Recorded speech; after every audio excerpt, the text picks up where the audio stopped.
Hello, my name's host Eric. I am here with Jordan. Abraham, thank you very much, and I'd like to talk to you about that in a separate moment, but at the moment we're just starting a video on the topic of time pressures in life and the underweighting of time pressures as a default position by, I suspect, most people most of the time. What do I mean by this? Well, there is in life a lot of things for which we might consider the value or validity of it abstractly with measuring its potential impacts, its potential costs in terms of resources, but imagining that we somehow have kind of infinite time that we typically don't factor in opportunity cost. So it might be a good idea on somebody's impact calculus to get a gym membership and go to the gym frequently for exercise purposes. But the thing is, even if it is a good idea to go to the gym for exercise purposes, and even if it doesn't cost very much money, every time you spend time at the gym, you are using time for that purpose. So the question is not whether or not the activity does something good, but whether or not you want to spend one of your 80,000 days on Earth doing that. You have a finite number of them. With those 80,000 days or so, you can build up a finite number of temples. And it's what we do all of our lives. We build temples. Temples to the narratives of the self, the narratives of identity that comprise who we are on the metaphysical plane in ways that allow interaction between agents or entities. So, in order to interact with our entities effectively, it's insufficient to know, for example, specific meanings of words.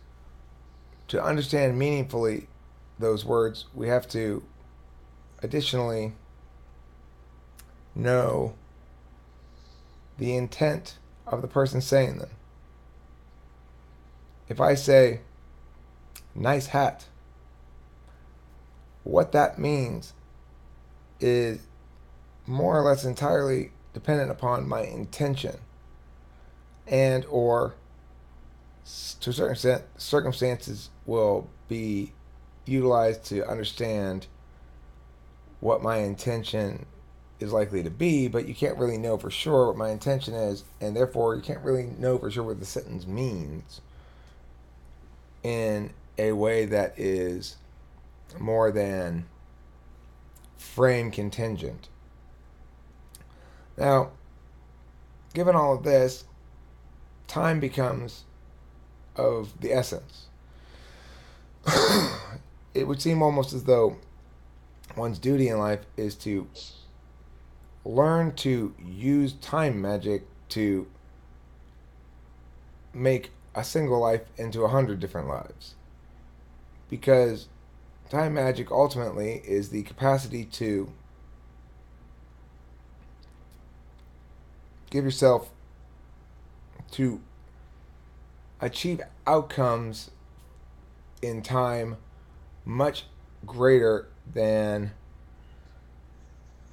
you can account for were time a finite resource that you could only expend once and that was it. We think of it that way. We think of it time as a finite resource. I've got 80,000 days. Well, I've got 80,000 days from an action perspective. I can take action for 80,000 days. I can generate way more than that number of hours of time objects that interact with others as miniature clones of myself, namely videos that involve me expressing ideas like this one to other agents like you who are watching or hearing it currently live. And then you will do whatever you do with it. I don't know. It's not up to me what you do with anything.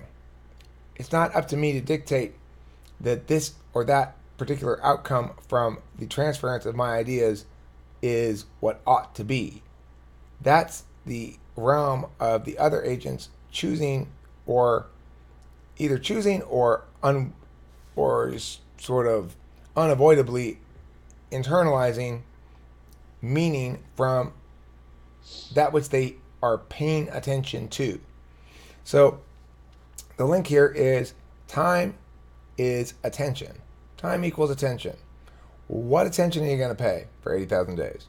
Because each attention paying produces some sort of dividend.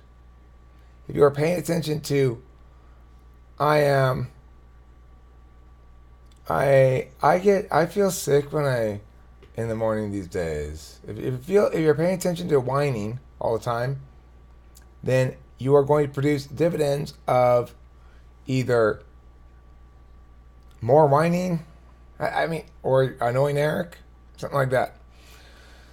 Whereas if you are making a video that suggests that these ideas are potentially useful, and if in fact the ideas you present are conveyed in an effective way that remains on topic and produces the desired outcome of meaning making in another, then functionally you're extending your own life by vast amounts of time. If my life is defined by the number of interactions my identity has with another identity, count up those seconds and add it together, then my life is 1,000 years, 10,000 years, whatever, because that's how much.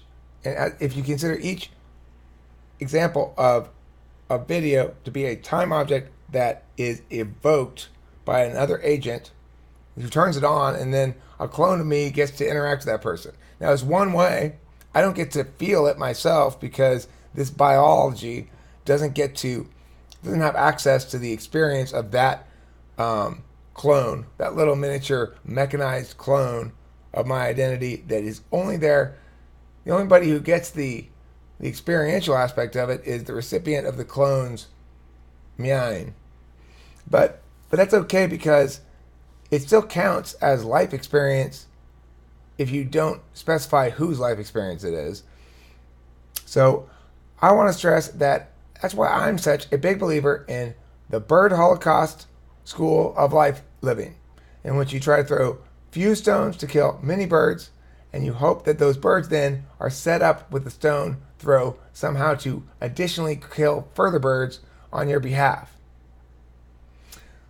And I open the floor to comments or questions or concerns, queries, complaints prior to concluding this topic.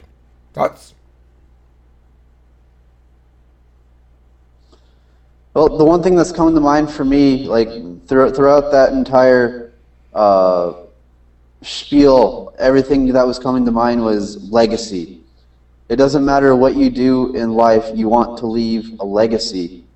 And so some people want to do it by making miniature clones of themselves. Some people say you want to be a teacher. Well, you're not creating miniature clones of yourself, but you are sort of, in what you teach them, they're carrying on some of what you're... Some people would say I am. Right. Well, but I mean, I don't think you necessarily need videos in order to make those clones. You can kind of instill your influence in other ways. Right. I know. I'm agreeing with you. I'm saying, yeah, that I've had people say Edmund and various kids debate just like me. When the people from here see him debate, they go, "Oh my God, it's just like you. You made a little clone of yourself." People have said that before. Right. That's why. And so I think it has much more to do with, in those 80,000 days, what kind of legacy you want to make, the biggest legacy that you can make in whatever way you want to make it. Well, but that's okay. I agree with you, But I also think that it's kind of ignoring the warrant of my point, which is that quantity is a neutral measuring vector. So you can say it's good that I'm teaching, and it's good for me because it gives me the personal experience of seeing the other individual uh, become as informed by their relationship with me. That's basically what I would like the coaching to.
Now I think I.